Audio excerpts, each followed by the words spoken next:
전능하신 아버지 하나님, 천지의 창조주를 믿습니다. 나는 그의 유일하신 아들 우리 주 예수 그리스도를 믿습니다. 이는 성령으로 잉태되어 동정녀 마리아에게서 나시고 본디오 빌라도에게 고난을 받아 십자가에 못 박혀 죽으시고 장사된 지 사흘 만에 죽은 자 가운데서 다시 살아나셨으며 하늘에 오르시어 전능하신 아버지 하나님 우편에 앉아 계시다가 거기로부터 살아있는 자와 죽은 자를 심판하러 오십니다. 나는 성령을 믿으며 거룩한 공교회와 성도의 교제와 죄를 용서받는 것과 몸의 부활과 영생을 믿습니다. 아멘. 자, 오늘 우리에게 주신 하나님 말씀 같이 나누도록 하겠습니다. 호세아 5장 1절부터 7절까지의 말씀과 6장 1절부터 6절까지의 말씀입니다. 구약전서 1260쪽부터 1261쪽까지의 말씀입니다. 여러분과 제가 한 목소리로 다 같이 읽도록 하겠습니다. 제사장들아 이를 들으라. 이스라엘 족속들아 깨달으라. 왕족들아 귀를 기울이라. 너희에게 심판이 있나니 너희가 미스바에 대하여 올무가 되며 답을 위해 친 그물이 되리라. 패역자가 살육죄에 깊이 빠졌음에 내가 그들을 다 벌하노라. 에브라임은 내가 알고 이스라엘은 내게 숨기지 못하나니 에브라임아 이제 내가 음행하였고 이스라엘이 더러워졌느니라. 그들의 행위가 그들로 자기 하나님에게 돌아가지 못하게 하나니 이는 음란한 마음이 그 속에 있어 여호와를 알지 못하는 까닭이라. 이스라엘의 교만이 그 얼굴에 드러났나니 그 죄악으로 말미암아 이스라엘과 에브라임이 넘어지고 유다도 그들과 함께 넘어지리라. 그들이 양떼와 소떼를 끌고 여호와를 찾으러 갈지라도 만나지 못할 것은 이미 그들에게서 떠나셨음이라. 그들이 여호와께 정조를 지키지 아니하고 사생아를 낳았으니 그러므로 세 달이 그들과 그 기업을 함께 삼키리로다. 오라 우리가 여호와께로 돌아가자. 여호와께서 우리를 찢으셨으나 도로 낫게 하실 것이요 우리를 치셨으나 싸매어 주실 것이니라. 여호와께서 이틀 후에 우리를 살리시며 셋째 날에 우리를 일으키시리니 우리가 그의 앞에서 살리라. 그러므로 우리가 여호와를 알자. 힘써 여호와를 알자. 그의 나타나심은 새벽빛같이 어김없나니 비와 같이 땅을 적시는 늦은 비와 같이 우리에게 임하시리라 하니라. 에브라임아 내가 너희에게 어떻게 하랴. 유다야 내가 너희에게 어떻게 하랴. 너희의 은혜가 아침 구름이나 쉬 없어지는 이슬 같도다. 그러므로 내가 선지자들로 그들을 치고 내 입의 말로 그들을 죽였노니 내 심판은 비처럼 나오느니라. 나는 인애를 원하고 제사를 원하지 아니하며 번제보다 하나님을 아는 것을 원하노라. 아멘. 자, 오늘은 하나님을 아는 자녀라는 제목으로 같이 말씀 나누도록 하겠습니다. 한 주간도 하나님의 은혜 가운데 잘 지내셨지요? 아멘이 굉장히 작은 목소리로 들려요. 한 주간도 하나님의 은혜 가운데 잘 지내셨지요? 아멘. 아멘. 자, 우리는 늘 하나님의 은혜를 기억하며 살아가야 될 줄로 믿습니다. 은혜를 기억하고 감사하는 사람에게는 하나님께서 날로 더 깊은 은혜를 체험할 수 있도록 은혜의 자리로 우리를 이동시켜 주십니다. 오늘은 앞뒤 좌우에 계신 분들과 이렇게 인사를 나눠보면 어떨까요? 하나님의 은혜 많이 받으십시오. 하나님의 은혜를 많이 받으십시오. 네, 여러분 하나님의 은혜 많이 받으세요. 자, 여러분이 오늘 말씀을 통해서 들어온 하나님의 그 은혜를 이제 저 세상 밖에 있는 사람들에게도 함께 나눠줄 수 있기를 간절히 바랍니다. 자, 오늘 본문 말씀은 호세아 5장과 6장 말씀이죠. 지난 시간에 우리는 끊임없이 우상 숭배를 하면서 하나님을 떠난 이스라엘 백성들을 향하여 계속해서 사랑을 주시는 하나님의 마음을 조금이나마 체험할 수가 있었습니다. 그것은 호세아가 하나님의 뜻에 온전히 순종하여서 집 나간 자기 아내를 데려와서 끝까지 사랑하고자 애쓴 모습을 통해 더 구체적으로 알 수가 있지요. 자, 오늘은 여전히 변함없는 이스라엘 백성들의 불성실한 태도와 그들을 향한 하나님의 말씀을 통해서 하나님이 진정으로 우리에게 원하시는 것이 무엇인가 라는 것을 우리가 다시 한번 깊이 묵상하는 시간을 갖도록 하겠습니다. 자, 호세아 5장과 6장 말씀은 하나님을 떠나서 마음이 갈라진 이스라엘 백성들을 향하신 하나님의 마음과 함께 이스라엘 백성들이 다시 하나님의 뜻대로 회복되기를 기다리시는 그런 간절한 마음이 담겨져 있습니다. 우선 본문 말씀 호세아 5장 말씀부터 우리가 살펴보면 이스라엘 백성들을 영적으로 지도하는 제사장과 또 왕과 또 백성들까지 모두 심각하게 타락한 모습을 경고하고 있죠. 여러분, 어느 나라에서나 국민을 지도하는 지도자들이 잘못된 방향으로 국민들을 인도하게 되면 어떻게 될까요? 나라 전체가 흔들리는 거예요. 그래서 우리는 항상 이 나라와 민족을 위해서 기도하고 나라의 지도자가 잘 뽑힐 수 있도록 잘 뽑아야 되겠죠. 그러나 때로는 처음에 내가 잘 뽑았다고 생각했지만 나중에는 그 지도자가 변질이 되어서 나라와 민족을 어지럽히는 그런 경우도 종종 보게 됩니다. 자, 호세아 5장에 등장하는 지도자들이 그랬다는 것이죠. 그리고 그 지도자들을 따르는 백성이 함께 타락해서 나라가 전체적으로 흔들릴 수밖에 없는 형국이었습니다. 본문 말씀 호세아 5장 1절부터 3절까지의 말씀을 보십시오. 시작. 제사장들아 이를 들으라. 이스라엘 족속들아 깨달으라. 왕족들아 귀를 기울이라. 너희에게 심판이 있나니 너희가 미스바에 대하여 올무가 되며 다볼 위에 친 그물이 됨이라. 패역자가 살육죄에 깊이 빠졌음에 내가 그들을 다 벌하노라. 에브라임은 내가 알고 이스라엘은 내게 숨기지 못하나니 에브라임아 이제 내가 음행하였고 이스라엘이 더러워졌느니라. 아멘. 여러분 1절 말씀에서 하나님께서는 먼저 제사장들과 이스라엘 백성들 그리고 왕족들까지 귀를 기울이라 이렇게 말씀하시면서 그들에게 심판이 있을 것이라고 말씀하셨습니다. 그 이유 중에 가장 큰 것은 바로 제사장과 왕실이 백성들을 올바르게 인도하지 않고 미스바와 다볼산에서 우상을 숭배하도록 덫을 놓았다는 것이죠. 그냥 이스라엘 백성들이 하나님을 섬기면서도 그냥 다른 우상들을 섬기도록 그냥 내버려뒀다는 거예요. 백성들도 영적으로 바른 가치관을 갖고 신앙생활을 한 것이 아니라 어떻습니까? 하나님을 섬긴다면서 우상 숭배를 일삼으며 본인들의 삶을 계속 그렇게 영위해 나갔죠. 마치 양쪽 물가에 발을 담은 것처럼. 이뿐만 아니죠. 2절 말씀 보시면 패역자, 바로 반역자들의 경우에도 살인을 떡 먹듯이 밥 먹듯이 하는 존재가 되어서 하나님의 징벌을 피할 수 없는 그런 경지에 이르는 게 된 것입니다. 하나님께서는 심지어 3절 말씀에서 이렇게 말씀하셨죠. 에브라임은 내가 알고 이스라엘은 내게 숨기지 못하나니 에브라임아 이제 내가 음행하였고 이스라엘이 더러워졌느니라. 이 말씀을 현대인들의 그 쉬운 성경 버전으로 해석하면 이렇습니다. 나는 에브라임을 잘 안다. 나 에브라임 너를 잘 알아. 이스라엘은 나를 피해서 숨지 못할 거야. 그들은 모두 창녀와 같이 스스로 자기를 더럽혔다 라고 얘기하신 거예요.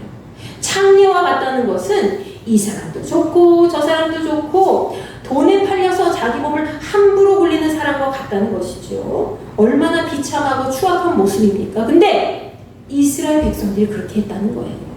하나님께서는 이스라엘 백성들이 그렇게 자기 몸을 거룩하게 구별하지 못하는 그런 사람과 같이 제사장부터 시작해서 왕족과 백성들까지 전부 하나님을 잃어버린 자들이 되었다는 사실을 말씀하고 있는 것이죠. 그들이 그렇게 된 근본적인 이유가 무엇입니까? 바로 호세아 5장 4절 본문 말씀에 기록되어 있듯이 그들의 행위가 하나님께 돌아오지 못할 정도로 악한 짓을 저질렀기 때문이죠. 그들의 행위는 어디에서부터 비롯되었습니까? 그들의 마음속에서부터 출발했다는 거예요. 그래서 하나님께서는 그들이 음란한 생각들로 가득하여 여호와 하나님을 알지 못한다 라고 하셨습니다. 즉 그들의 마음이 육체를 탐하고 거짓을 일삼고 하나님의 거룩함과 그리고 위배된 그런 음란한 것으로 가득 채워졌기 때문에 하나님을 제대로 알지도 못하고 그렇게 죄악 속에 빠져서 하나님을 멀리 떠났다는 것을 말씀하고 계신 것이죠. 우리 생각이 어떤 것에 집중하면 뇌의 전두엽 부분이 활성화됩니다. 여러분이 어떤 거에 딱 집중하잖아요. 그럼 여기에 뇌의 가장 앞쪽 부분, 전두엽 부분이 막 활성화돼요. 그리고 그 안에는 여러 가지 신경 전달 물질들이 나오는데 그 중에 가장 눈에 띄는 물질은 바로 도파민이라는 물질입니다. 많이 들어보셨죠? 자, 이 도파민이 부족하게 되면 모든 일에 의욕이 막 저하가 돼도 하기 싫어요. 그리고 무기력감이 생길 뿐만이 아니라 집중력도 저하되고 학습 능력이 떨어질 뿐만이 아니라 운동 조절 능력에 이상이 생겨서 신체적으로 이상 증세가 계속해서 나타나게 되죠. 그런데 도파민이 지나치게 많이 생기면 어떻게 될까요? 감정 기복이 막 심해지고 조현병과 같이 정신질환을 앓고 있는 환자들은 도파민이 막 급속도로 많이 생기잖아요. 과도하게 분비되면 망상에 빠지고 환각을 경험하게 되죠. 일반적인 사람들도 도파민에 막 중독이 되면 어떻게 돼요? 지나치게 도박을 하게 되고 또 과소비를 하게 되고 또 폭식을 하게 되는 그런 충동적인 행동이 계속 늘어나게 된다는 거죠. 요즘 우리 아이들의 경우에는 어떨까요? 어른들도 마찬가지예요. 스마트폰 중독 현상이 날로 증가하게 되죠. 바로 도파민 중독 때문에 그러는 거예요. 쇼폼에 계속해서 나오는 걸 보게 되잖아요. 쇼츠를 같은 거, 영상. 빨리빨리 지나가지 않으면 막 견딜 수가 없고 미치도록 인내심 부족, 바닥을 느끼잖아요. 그게 바로 도파민 중독이 돼서 그러는 거예요. 좀 더 자극적인 것을 원하게 되고 그러면서 점점 집중력이 저하되게 되죠. 즉, 그 당시 이스라엘 백성들이 이렇게 도파민에 중독된 것처럼 하나님 외에 다른 곳에 마음을 둔 음란한 생각이 그들의 뇌를 막 지배하고 중독이 되어서 하나님 멀리 떠나 있었다는 거예요. 하나님께서는 그들이 그렇게 되어서 하나님을 알지 못한 까닭이라고 하셨습니다. 누군가를 안다는 것은 무엇입니까, 여러분? 그냥 겉모습만 머릿속으로 기억하고 안다는 것을 의미하는 것이 아니지요. 여기서 알다라는 단어는 히브리어로 야다라고 합니다. 자, 마치 이것은 이 야다라는 단어는 마치 사랑하는 두 남녀가 부부가 되어서 속속들이 아는 것처럼 하나님을 이렇게 안다는 것은 하나님과 우리 사이에 부부의 언약과 같이 맺어지는 그런 관계가 되어서 하나부터 10까지 모든 것을 인격적으로 아주 깊숙이 체험하고 속속들이 안다는 것을 의미하는 것이죠. 여러분이 인격적으로 하나님을 만난 사람들이잖아요. 그럼 하나님에 대해서 더 깊이 말씀을 묵상하고 체험할 때 내 삶 속에서 그게 생명이 되어서 나타나는 거. 그게 바로 하나님을 잘 아는 사람이라고 할 수 있어요. 근데 그렇게 되지 않는다? 그럼 하나님을 좀 덜 아는 거예요. 하나님께서는 실제로 이스라엘 백성들과 언약을 맺으셨죠. 그 언약은 어떤 언약이었습니까? 영원히 변하지 않는 소금 언약이었잖아요. 영원히 변하지 않는, 변질되지 않는 소금 언약이었지만 그들이 먼저 하나님과의 언약을 깨뜨려 버렸죠. 결국 하나님께서는 그들이 하나님을 온전히 알지 못하기 때문에 하나님과 맺은 언약을 깨고 악한 행위를 일삼으며 구별된 백성의 삶을 버렸다고 말씀하신 겁니다. 본문 5절 말씀에서 하나님께서는 이스라엘의 교만함이 그 증거가 되고 있기 때문에 이스라엘은 그 죄로 인해서 넘어질 것이고 유다도 그들과 함께 넘어질 것이다 라고 말씀하셨죠. 즉 북이스라엘과 남유다의 모든 지도자와 백성이 하나님 앞에서 교만함으로 말미암아 죄악에 빠져서 모두 멸망하게 될 것이다 라고 말씀하신 거예요. 그리고 결정적으로 본문 말씀 6절에서 백성들이 아무리 양떼와 소떼를 거느리고 하나님 만나려고 하나님 앞에 찾아와서 제사드리려고 찾아와도 하나님께서 이미 그들을 버리셨기 때문에 찾지 못할 것이다 라고 말씀하셨습니다. 이 말씀을 우리가 다시 다른 말로 풀이하면 그들이 아무리 값진 예물을 갖고 하나님 앞에 예배를 드리고 드리려고 해도 하나님의 임재는 없을 것이고 하나님께서 그들을 만나지 않으실 것이다 라고 말씀하시는 거예요. 여러분이 아무리 값비싼 그 헌금을 이제 봉투 두둑하게 해가지고 하나님 만나려고 아유 하나님 왔어요 하면서 이제 막 하나님 예배당에 와도 그래도 여러분의 중심이 하나님을 향하여 있지 않고 그냥 형식적으로만 아유 오늘도 예배를 드리는 거를 만족해야지 하는 걸로만 오면 여러분은 절대로 하나님 만날 수가 없다는 거예요. 얼마나 참혹한 말씀입니까? 하나님께서는 호세아 5장 7절 말씀에서 그들이 하나님 앞에 정조를 지키지 않고 사생활을 낳았다고 하셨습니다. 즉 이스라엘의 지도자들과 백성들이 모두 하나님께 진실하지 않았고 거짓으로 일삼았던 그들의 자식들은 더 이상 그들의 자녀들이 아니라고 하신 거죠.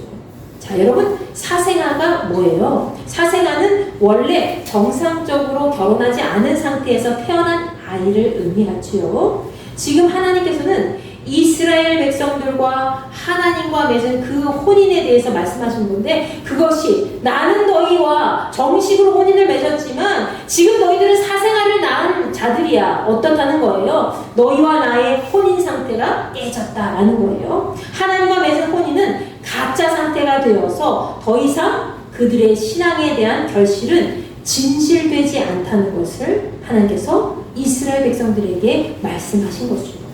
그렇기 때문에 새 달이 그들과 그 기업을 함께 삼킬 것이다 라고 말씀하셨죠. 이것은 그들이 겉으로만 드리는 형식적인 헛된 예배가 그들과 그들의 땅을 망하게 할 것이다 라고 하신 거예요. 실제로 남유다와 북이스라엘은 어떻습니까? 이방 민족에 의해서 멸망당하지 않습니까? 하나님께서 정확하게 말씀하셨죠. 우리가 아무리 하나님 앞에 겉모습을 그럴듯하게 꾸미고 예배 드리러 나온다고 해도 하나님 앞에 드려지는 우리의 중심이 하나님을 바라보지 못하고 아유 내가 오늘 우리 애들한테 그냥 밥은 해줬나 그런 거 생각하고 말이죠. 말씀 듣는 중에도 아유 오늘 내가 지금 저기 친척들 결혼식에 가야 되는데 아유 말씀이 빨리 끝나야 되는데 이렇게 생각하고 말이죠. 아유 내가 지금 몸이 아픈데 아유 빨리 끝났으면 좋겠다 이런 거 생각하고 말이죠.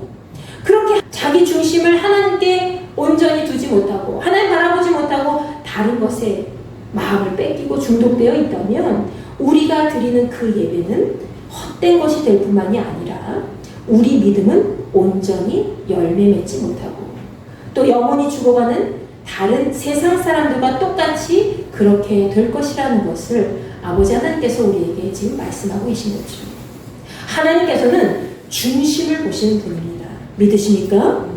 여러분의 중심을 보시는 분이에요. 여러분이 아무리 헌금도 이렇게 조금뿐이 못 가져왔고 어제는 너무 피곤해서 기도도 못하고 그래도 여러분 예배드리러 그 나오는 그 마음 하나 보시고 그래도 네가 나를 사랑하는 마음으로 이곳에 왔구나 그 중심을 보시는 거예요.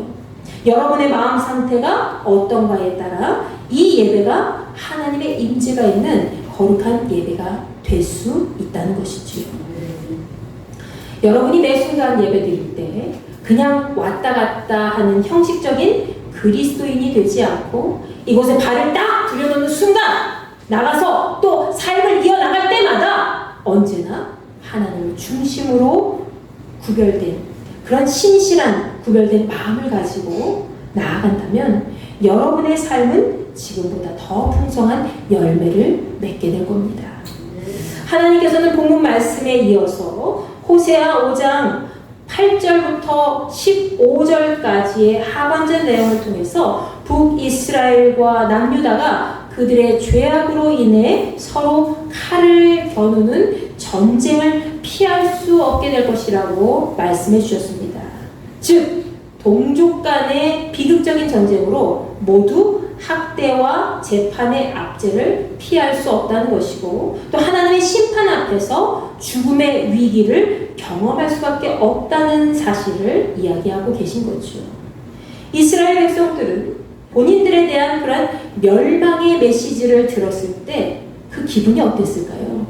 여러분 마음이 어떻겠어요? 그것도 하나님께서 너희들 내가 보지 않을 거야. 너희들이 아무리 나한테 아무리 값진 예물을 갖고 와도 내가 너희들을 거들떠 보지 않고 임재하지 않고 그리고 너희를 멀리 떠날 거야. 그리고 너희들은 멸망할 것이다. 라고 했을 때 마음이 굉장히 아주 참혹하고 뭔가 표현할 수 없는 아주 좌절감에 빠지겠죠. 보통 일반적인 사람들이라면 하나님 앞에 이런 말을 들었을 때 내가 정신 차려야 되겠구나. 그동안 내가 하나님 앞에 범죄했구나 라고 깨닫겠죠. 그리고 온전히 눈물 흘려서 회개하고 하나님 앞에 돌아오게 될 겁니다. 그런데 이 이스라엘 사람들은 하나님 앞에서 여전히 불성실한 태도의 모습으로 회개하는 척만 하고 하나님께서 본인들을 다시 구원해 주실 것이다 라는 확신에 사로잡혀서 안일하게 그렇게 생활했다는 거예요. 자, 여러분, 하나님의 심판 앞에서 그들의 태도는 호세아 6장 본문 말씀을 통해 더 자세히 알 수가 있습니다. 호세아 6장 1절부터 3절까지의 말씀입니다. 함께 읽어봅시다. 시작. 오라, 우리가 여호와께로 돌아가자. 여호와께서 우리를 찢으셨으나 도로 낫게 하실 것이요 우리를 치셨으나 싸매어 주실 것이니라. 여호와께서 이틀 후에 우리를 살리시며 셋째 날에 우리를 일으키시리니 우리가 그의 앞에서 살리라. 그러므로 우리가 여호와를 알자. 힘써 여호와를 알자. 그의 나타나심은 새벽빛같이 어김없나니 비와 같이 땅을 적시는 늦은 비와 같이 우리에게 임하시리라 하니라. 아멘. 그들은 먼저 여호와께 돌아가자고 외칩니다. 이 말씀 구조만 보면 이게 회개하는 자의 마음이구나 라는 것을 우리가 확인할 수 있지만 이들의 마음 상태는 그렇지 않았어요. 잘 보세요. 자, 먼저 여호와께 돌아가자 이렇게 외쳤죠. 그렇게 한다면 하나님께서 그들을 치셨더라도 다시 낫게 해주실 것이고 상처를 내셔도 다시 아물게 해주실 것이다 라고 희망적인 마음을 품었습니다. 그리고 여호와 하나님께서 이틀 뒤에 그들을 다시 살리시고 사흘째에는 다시 그들을 일으켜 주실 것이다 라고 하셨지요. 그렇게 말씀합니다. 그렇게 그들은 주 앞에 다시 설 수 있게 될 것이라고 확신하고 있는 거지요. 그들은 무엇이 잘못되었는지 전혀 제대로 파악하지 못하고 있었습니다. 다만 본문 3절에 기록된 대로 그저 여호와 하나님을 아는 데 힘쓰자고 외칠 뿐이었죠. 그런데 그 아는 것이 하나님을 마음 깊이 알고 그분의 뜻대로 살아가는 것임을 그들은 전혀 몰랐다는 거예요. 그들이 하나님을 아는데 전력했다면 날마다 새벽이 오듯이 주께서 오실 것이고 소나기와 같이 봄비같이 주께서 반드시 오실 것이다 라는 희망을 갖고 있지요. 여러분, 우리가 하나님 앞에 회개한다는 것은 무엇입니까? 하나님 앞에 회개하는 것. 여러분 회개하잖아요. 날마다 잘못한 것이 있으면 하나님 앞에 나와서 회개하고 여러분 혼자 기도하며 눈물로 회개하고 그러잖아요. 여러분 회개한다는 의미는 돌아선다는 의미죠. 어디서 돌아선다는 거예요? 악에서 돌아선다는 거예요. 죄에서 돌아선다는 거예요. 세상에게서 돌아선다는 거예요. 그것은 악으로부터 멀리 떠나는 것을 말하는 것이고 첫 번째. 자, 두 번째는 어떤 의미인가요? 매 순간 내가 하나님의 선으로 향하는 것을 의미해요. 내가 악에서 떠났다면 이제는 어디를 향해야 돼요? 하나님을 향해서, 하나님의 선을 향해서 나아가야 되는 거예요. 그 두 가지만 잘 기억하면 그것이 온전한 회개가 되는 겁니다. 회개는 기도로 끝나는 것이 아니에요. 회개 기도를 했으면 행동으로 이어져 나가는 게 진짜 회개라는 거죠. 즉 내가 항상 악을 멀리하고 하나님의 선을 쫓아 살기로 결심하고 그렇게 계속 행동하는 것, 그것이 바로 온전한 회개라는 겁니다. 그런데 이스라엘 백성들은 온전한 회개가 아니라 입으로만 하는 회개를 한 거예요. 입으로만 하는 거짓된 모습으로 하나님을 오히려 더 분노하시게 만들었습니다. 그들의 이러한 태도에 하나님께서는 어떻게 응답하셨습니까? 본문 말씀 호세아 6장 4절부터 6절까지의 말씀이죠. 시작. 에브라임아 내가 네게 어떻게 하랴? 유다야 내가 네게 어떻게 하랴? 너희의 인애가 아침 구름이나 쉬 없어지는 이슬 같도다. 그러므로 내가 선지자들로 그들을 치고 내 입의 말로 그들을 죽였노니 내 심판은 비처럼 나오느니라. 나는 인애를 원하고 제사를 원하지 아니하며 번제보다 하나님을 아는 것을 원하노라. 아멘. 하나님께서는 이스라엘 백성들을 대표하는 에브라임과 유다를 거론하시면서 하나님이 어떻게 행해야 될지 물어보시지요. 야, 내가 어떻게 해줄까? 이렇게 물어보신 거예요.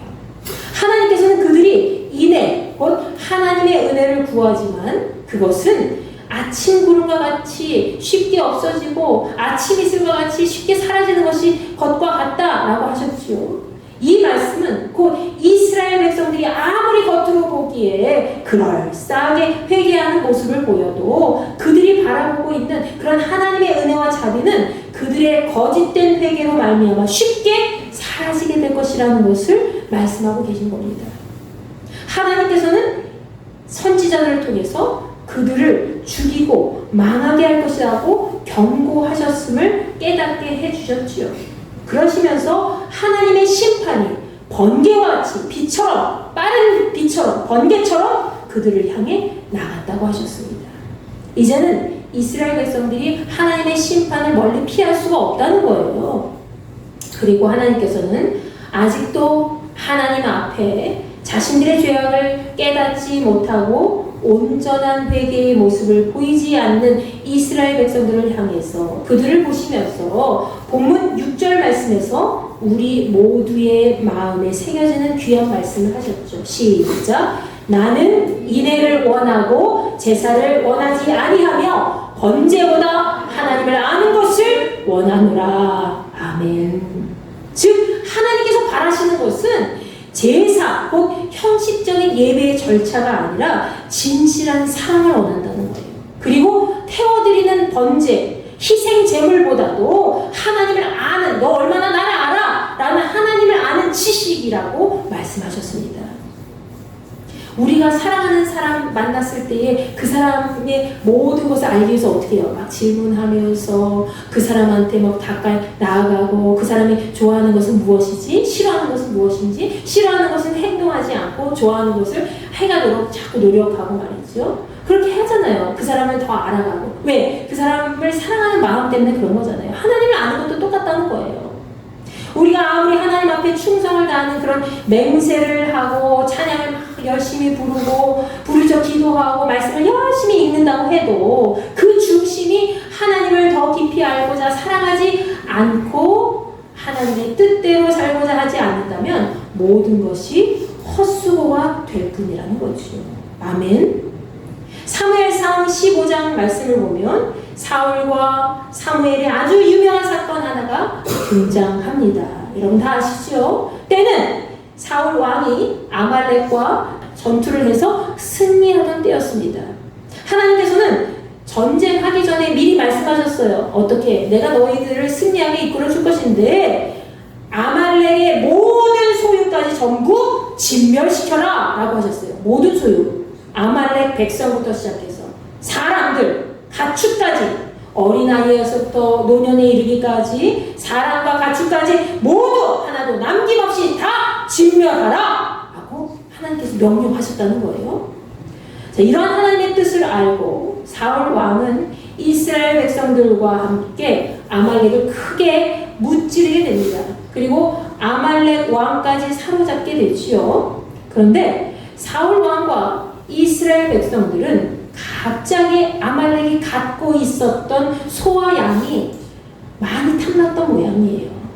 그래서 야, 저건 좀 아까운데 저 기름진 소 우리가 먹으면 좀 좋겠는데 아유, 저 양떼 너무 많은데 저거 우리가 키워서 조금 돈 벌면 어떨까 이렇게 생각했다는 거예요. 그래서 그것들은 진멸시키지 않았습니다. 결국 하나님께서는 사울이 하나님의 말씀대로 행하지 않은 것을 다 보시고 사울을 왕으로 세운 것을 후회하시기까지 하셨죠. 그리고 그 모든 것을 사무엘에게 말씀하셨습니다. 사무엘은 그 모든 사실을 알고 근심하면서 밤새도록 사울을 위해 기도했죠. 어떻게 기도했을까요? 여기 말씀에 나오지 않지만 하나님, 사울 왕을 용서하여 주옵소서. 잘못했습니다. 제가 제대로 가르치지 못했습니다. 이렇게 얘기했을까요? 밤새도록 너무 마음이 아팠을 거예요. 왜? 사무엘이 하나님 앞에 말씀드려서 직접 세운 왕이 왕이 바로 누구예요? 사울 왕이잖아요. 사무엘이 하나님의 뜻에 따라 기름 부어서 세운 왕이 이스라엘의 첫 번째 왕 사울이었기 때문에 너무나도 큰 애착을 갖고 기대를 갖고 있었겠죠. 근데 그 모든 것들이 그 모든 신뢰가 한순간에 무너진 거죠. 그리고 사무엘은 당장 하나님 말씀을 듣고 사울 왕을 찾아갔습니다. 그런데 사울 왕의 태도가 너무나도 뻔뻔하고 황당한 것이 아닙니까? 사무엘상 15장 13절 말씀에 보면 사울의 이 뻔뻔하고 황당한 태도가 아주 여실히 잘 드러납니다. 그는 하나님의 명령대로 잘 준행했다는 것을 사무엘에게 이야기하죠. 어휴, 사무엘이시여 복을 받으십시오. 아유, 제가요 하나님의 말씀대로 아말렉을 못 치르고 하나님의 말씀대로 이렇게 다 했습니다 라고 얘기한 거예요. 뻔뻔하죠. 하나님 말씀대로 행했다면 어떻게 해야 돼요? 양과 소도 다 죽여야 돼요. 그죠? 진멸시켜야 돼요. 그런데 양과 소, 기름진 양과 소떼를 다 그냥 아말렉 다 몰살시키고 그것을 남겨놓고 그랬잖아요. 하나님 말씀대로 하지 않은 거죠. 그러나 사무엘은 이미 사울의 그 만행을 잘 알고 있었고 이미 그곳에는 아말렉의 소유였던 소와 양의 울음소리가 가득했습니다. 그래서 사무엘은 사울에게 이렇게 말하며 책망하지요. 사무엘상 15장 22절부터 23절까지의 말씀입니다. 시작. 사무엘이 이르되 여호와께서 번제와 다른 제사를 그의 목소리를 청종하는 것을 좋아하신 같이 좋아하시겠나이까. 순종이 제사보다 낫고 듣는 것이 순양의 기름보다 나으니 이는 거역하는 것은 점치는 죄와 같고 완고한 것은 사신 우상에게 절하는 죄와 같음이라.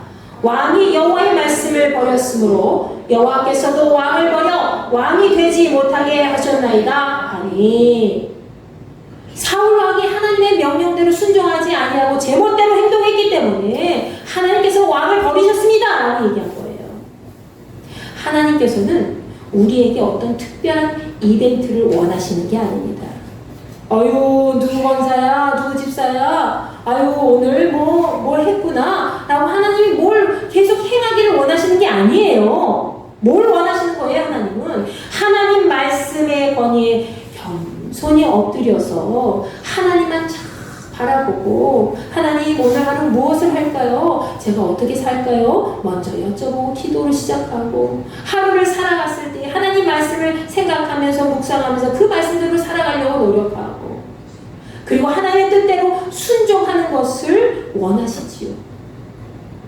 그것이 바로 하나님을 잘 아는 자녀의 모습입니다. 여러분에게 하나님을 잘 아는 자녀의 모습이 있습니까? 스스로 한번 되돌아보십시오. 나는 하나님을 잘 알고 있나? 하나님을 깊이 사랑하고 있는가?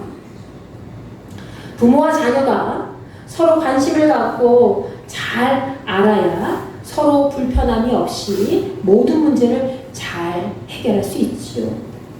그렇게 해야지 오히려 서로에게 든든한 버팀목이 되어줄 수 있습니다. 남녀지간도 마찬가지고 또 부부 사이 그리고 스승과 제자 사이도 마찬가지입니다. 우리가 하나님을 더 깊이 알고 사랑해야 하나님과의 언약 백성으로 끝까지 믿는 자의 사명, 맡은 사명을 잘 감당할 수가 있습니다. 그리고 하나님과 맺은 언약 관계 속에서 이 세상과 구별된 믿음의 계획성으로 끝까지 승리해 나갈 수 있습니다. 호세아 5장과 6장 말씀을 통해서 온 몸과 마음이 범죄에 장식당한 그 이스라엘 백성들이 하나님을 제대로 알지도 못하고 형식적인 회개를 통해서 하나님의 마음을 더 아프게 해드렸다는 것을 우리가 보게 되었죠. 우리는 언제나 하나님의 말씀을 단 하나라도 남김없이 마음에 잘 되새기며 살아가야 합니다. 그리고 그 말씀 앞에 가장 진실한 모습으로 나아가면서 하나님께서 우리에게 원하시는 것이 단순히 형식적인 예배의 형식의 어떤 절차를 진행하는 것이 아니라 하나님의 말씀대로 온전히 살아가는 것임을 깨닫고 그 그렇게 살아가야 될 줄로 믿습니다.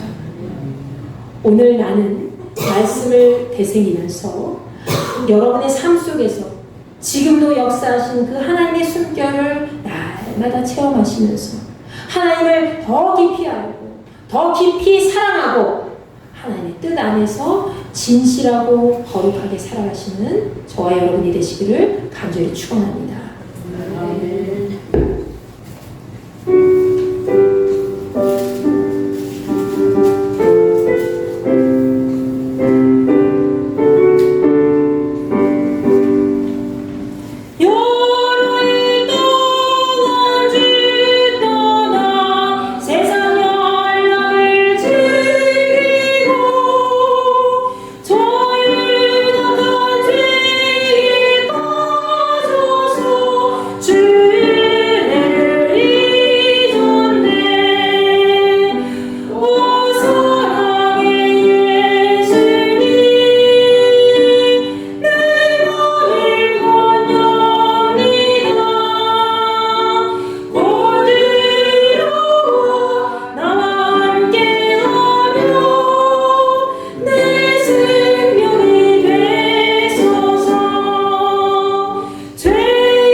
기도합니다.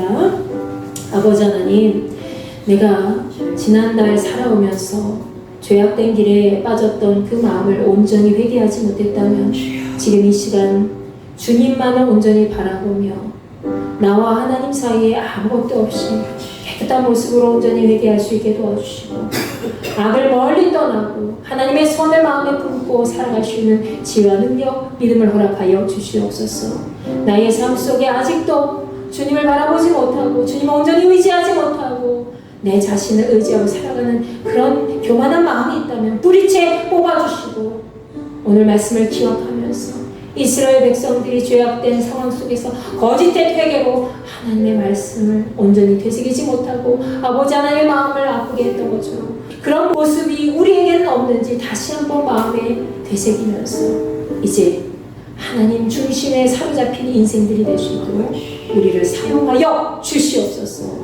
날마다의 삶 속에 거룩한 백성으로 세상과 구별된 민족으로 살아가기를 원합니다. 아버지 하나님을 온전히 알게 하시고 깊이 사랑하게 하시고 형식적인 어떤 예배에 매달리는 것이 아니라 내 마음의 중심이 삶 속에서 예배로 드러날 수 있도록 주여 역사하여 주시옵소서. 여러분 이 시간 이 마음을 품고 주여 한번 외치시고 기도합니다. 주여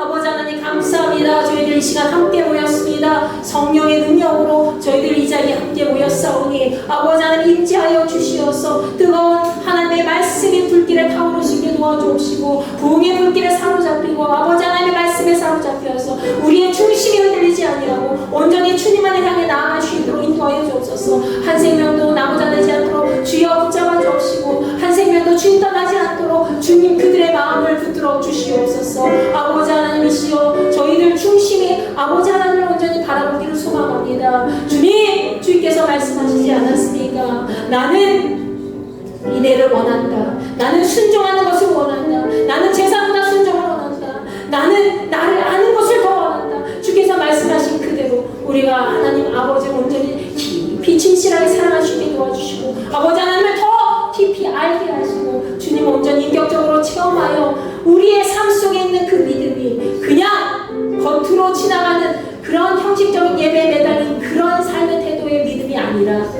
하나님을 온전히 마음에 새기고 그 삶 속에 하나님의 뜻을 드러내는 진실한 믿음의 자세로 아버지 하나님 온전히 사랑하는 하나님을 진짜 아는 진실한 믿음의 자녀로서의 삶을 드러낼 수 있도록 주여 역사하여 주시옵소서.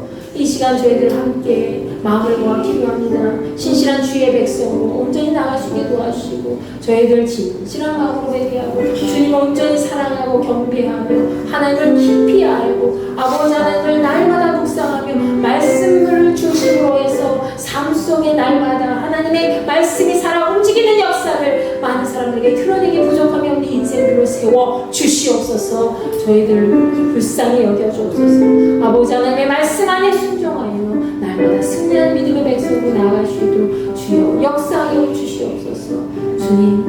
주님 기뻐하신 자녀가 되기를 원합니다. 아버지 하나님을 온전히 바라보는 믿음의 백성으로 승리할 수 있도록 주여 역사하여 주시옵소서. 이 시간 저희들 마음을 모아 경배합니다.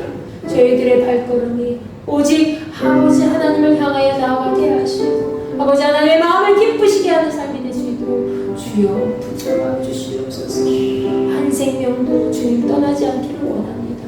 모든 지체들 아버지 하나님의 사랑을 깊이 체험하고 그 사랑 안에서 날마다 주의 말씀을 붙들고 기도하며 아버지 하나님 더 깊이 알아가는 저희 모두가 될 수 있도록 주님 인도하여 주시옵소서.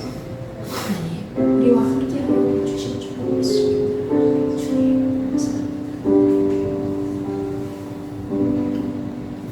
이제는 우리 주 예수 그리스도의 은혜와 하나님의 무한하신 사랑과 성령님의 감화 감동 내주 역사 교통 위로하시니 하나님을 진실하게 사랑하고 더 깊이 알고자 하는 우리 힌돌교회 모든 지체들과 그리스도인들에게 함께하여 주시기를 간절히 축원하옵나이다.